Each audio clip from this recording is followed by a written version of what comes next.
तो hello guys, कैसे हैं आप लोग। स्वागत है आप सभी का एक और नई वीडियो में। तो गाइस, आज की वीडियो में हम ये देखने वाले हैं कि क्या योरीची सारे अपर मून्स और मुजान को हरा सकता है। लेकिन उससे पहले इस वीडियो को एक लाइक कर देना और मेरे चैनल को सब्सक्राइब भी कर देना और उस बेल आइकन को भी प्रेस करके ऑल पर सेट कर देना, ताकि जब भी मैं कोई न्यू वीडियो अपलोड करूँ तो तुम्हें उसकी नोटिफिकेशन मिल जाए। तो चलिए गाइस, अब इस वीडियो को स्टार्ट करते हैं। तो गाइस, हम सभी को पता है कि योरीची सारे अपर मून्स और मुजान को 1v1 फाइट में इजीली हरा देगा। लेकिन क्या योरीची मुजान और सारे अपर मून्स को एक के बाद एक बिना रेस्ट किए हरा पाएगा? आज हम लोग यही देखने वाले हैं और फिर बाद में हम ये भी देखने वाले हैं कि क्या योरीची मुजान और सारे अपर मून्स को एक साथ हरा सकता है या नहीं। मतलब सारे अपर मून्स और मुजान योरीची पे एक साथ अटैक करेंगे, तो ऐसे में योरीची इन सबको हरा पाएगा या नहीं। तो आज हम लोग यही देखने वाले हैं। लेकिन सबसे पहले हम 1v1 फाइट कराएंगे, जहाँ पे योरीची बिना रेस्ट किए सारे अपर मून्स और मुजान से फाइट करेगा। तो सबसे पहले बैटल होगी योरीची versus upper moon 6 Dawki and ग्योतारो की। अब देखो, डाकी एंड ग्योतारो, इन दोनों को हराना किसी भी हाशिरा के लिए आसान नहीं है, क्योंकि इन दोनों का गला एक साथ एक ही टाइम पे काटना होता है और ऐसा करना किसी भी हाशिरा के लिए बहुत ज्यादा मुश्किल है। लेकिन डाकी एंड ग्योतारो के सामने कोई ऐसा वैसा हाशिरा नहीं है, बल्कि स्ट्रॉन्गेस्ट हाशिरा है योरीची। और मुझे बताने की भी जरूरत नहीं है कि योरीची इनका क्या हल करेगा। अब देखो, बैटल की स्टार्टिंग में योरीची को भी थोड़ी सी दिक्कत होगी, क्योंकि योरीची जब इन दोनों का गला काटेगा तो ये दोनों अपना सर वापस से रिजनरेट कर लेंगे। लेकिन फिर थोड़ी देर बाद योरीची को समझ में आ जाएगा कि इन दोनों का गला एक टाइम पे काटना पड़ेगा, तभी ये दोनों मरेंगे और फिर योरीची इन्हें आराम से मार देगा, क्योंकि योरीची का आईक्यू लिटरली बहुत ज्यादा है। और डाकी एंड ग्योतारो को हराने के बाद योरीची की मुश्किल से 1 से 2% एचपी खत्म होगी। फिर बात करें ग्योको की, तो भाई ग्योको को तो लिटरली म्यूचिरो ने ही हरा दिया था, तो योरीची तो भाई इसको लिटरली दौड़ा दौड़ा के मारेगा। और ग्योको तो लिटरली बहुत ही ज्यादा डम डीमन है। एटलीस्ट डाकी एंड ग्योतारो इंटेलिजेंट तो है, पर बात करें ग्योको की तो ये तो पूरा ही बेवकूफ डीमन है। तो इसलिए ग्योको को हराना योरीची के लिए सबसे ज्यादा आसान होगा, क्योंकि ना तो ये कोकुशिबो और मुजान के जितना ताकतवर है, ना ही इसको हराने के लिए डाकी एंड ग्योतारो की तरह कुछ अलग करना पड़ेगा। योरीची लिटरली ग्योको को इजीली हरा देगा। फिर बात करें अपर मून फॉर हानतेंगु की, तो हानतेंगु को भी योरीची इजीली हरा देगा। बात करें हानतेंगु के क्लोन सेकिदो, काराकू, आइजेत्सु, उरोगी की, तो योरीची इन चारों क्लोन्स को बिना किसी परेशानी के हरा देगा, क्योंकि लिटरली तांजीरो ने एक टाइम पे सेकिदो, काराकू और उरोगी को अकेले ही संभाल लिया था, तो योरीची तो इन्हें इजीली हरा देगा। फिर हानतेंगु के पास एक ही रास्ता बचेगा और वो रास्ता होगा जोहाकुतेन। हानतेंगु को जोहाकुतेन को समन करना पड़ेगा, लेकिन तुम लोगों को पता ही होगा कि मिसूरी ने जोहाकुतेन को अकेले बहुत देर तक संभाल लिया था, वो भी बिना डीमन स्लेयर मार्क के। और डीमन स्लेयर मार्क अनलॉक करने के बाद तो मिसूरी ने लिटरली जोहाकुतेन को काफी अच्छी टक्कर दी थी, तो योरीची जोहाकुतेन को भी इजीली हरा देगा। वहीं उरामी की बात करें, जो कि हानतेंगु का ही एक क्लोन है, वो भी योरीची के सामने कुछ नहीं कर पाएगा, क्योंकि Yoriichi literally over powered human being है। तो योरीची अपर मून फॉर हानतेंगु को भी इजीली हरा देगा। और अभी तक 3 अपर मून हार चुके हैं और योरीची की अभी ज्यादा से ज्यादा 7 से 8% एचपी खत्म हुई होगी, क्योंकि डाकी एंड ग्योतारो के साथ योरीची की बैटल थोड़ी सी लंबी चल सकती है। वहीं हानतेंगु के साथ भी योरीची की बैटल थोड़ी सी लंबी चल सकती है, क्योंकि आखिरकार योरीची भी एक इंसान ही है, वो कभी ना कभी तो थकेगा ही।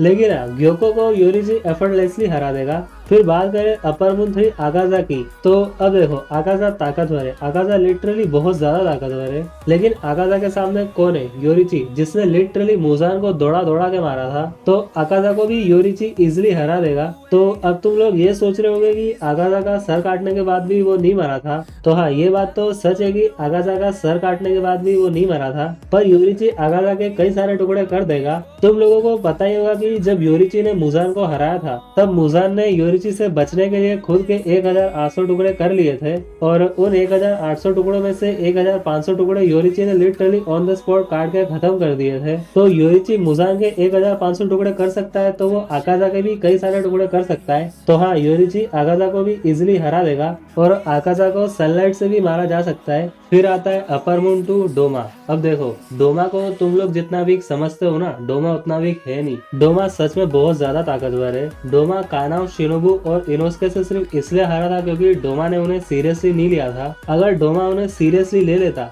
तो काना, शिनोबू और इनोस्के कभी भी डोमा को नहीं हरा पाते। लेकिन फिर वही बात आ जाती है कि डोमा के सामने इस बार काना, शिनोबू और इनोस्के नहीं है, बल्कि स्ट्रॉन्गेस्ट हाशिरा योरिची है। लेकिन डोमा का ब्लड डीमन आर्ट क्रायोकिनेसिस शायद योरिची को थोड़ी सी दिक्कत दे सकता है, लेकिन मुझे लगता है कि योरिची इसे भी आराम से हरा देगा। फिर आएगा अपर मून वन कोकुशिबो। अब देखो, योरिची ने ऑलरेडी कोकुशिबो को हरा रखा है, वो भी तब जब योरिची लिटरली 80 से भी ज्यादा साल का हो चुका था। अब हाँ, योरिची ने कोकुशिबो को पूरी तरीके से नहीं हराया था, लेकिन अब तुम खुद ही सोचो, योरिची ने लिटरली 80 से भी ज्यादा साल की उम्र में कोकुशिबो का ये हाल किया था, तो अपने प्राइम में तो योरिची कोकुशिबो को लिटरली वन शॉट कर देता। तो अब योरिची ने सारे अपर मून्स को हरा दिया है और आई थिंक योरिची की ज्यादा से ज्यादा 20% एचपी खत्म हुई होगी, और वो भी सिर्फ इसलिए क्योंकि वो थोड़ा बहुत थका हुआ होगा। क्योंकि सच बताओ तो किसी भी डीवन में इतनी ताकत नहीं है कि वो योरिची पे एक स्क्रैच भी ला सके। तो फाइनली योरिची की बैटल होगी मुजान से, एंड हम सबको पता है कि योरिची ने मुजान को भी ऑलरेडी पेल रखा है। और मैं तुम्हें बता दूं कि उस टाइम योरिची से हारने के बाद मुजान कभी भी योरिची के सामने नहीं आया, क्योंकि मुजान को भी पता था कि वो योरिची को कभी भी नहीं हरा पाएगा।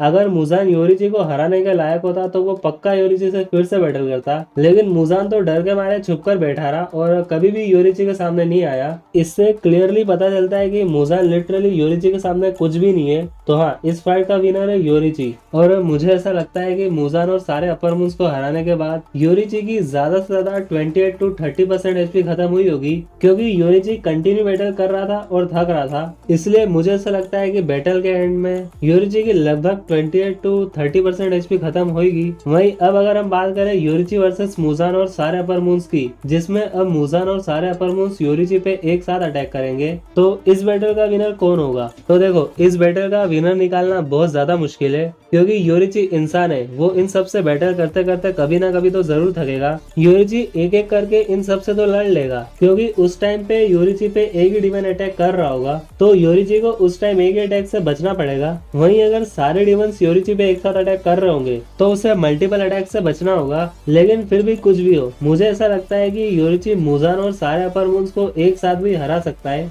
और सच बताओ तो इसके चांसेस ज्यादा है। योरिची मुजान और सारे अपर मून्स को एक साथ हरा सकता है, लेकिन योरिची ने अगर एक भी गलती की तो योरिची हार भी सकता है। लेकिन बिलीव मी, योरिची मुजान और सारे अपर मून्स को एक साथ भी हरा सकता है। तो हाँ गाइस, आज के लिए बस इतना ही। अगर तुम लोगों को ये वीडियो अच्छी लगी है तो प्लीज इस वीडियो को लाइक कर देना और मेरे चैनल को सब्सक्राइब भी कर देना। लेकिन ये सिर्फ मेरा ओपिनियन था, तुम लोगों को क्या लगता है, योरिची सारे अपर मून्स और मुजान को एक साथ हरा सकता है या नहीं? कमेंट्स में जरूर बताना।